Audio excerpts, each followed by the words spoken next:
This is Mavic Air 2. You may have some questions, like, So what's different? well, let's start with the larger sensor. There's a lot more pixels, 48 megapixels to be exact, which means you can do this. And then shoot a hyperlapse in 8K. With Smart Photo, every shot is a masterpiece. Yeah, but photos aren't really my thing. Don't worry, we've got you covered. It also does 4K 60p video.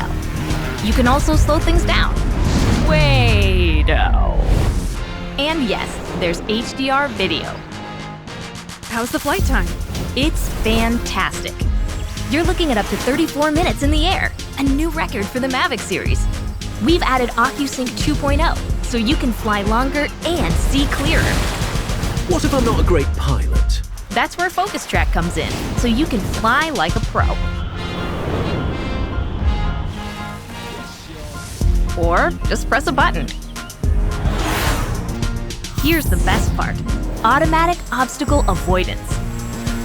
Okay, but what do I do with all these shots? Here's an idea. Use the DJI Fly app to edit and share your moments with just a tap. So, what's different? A whole lot.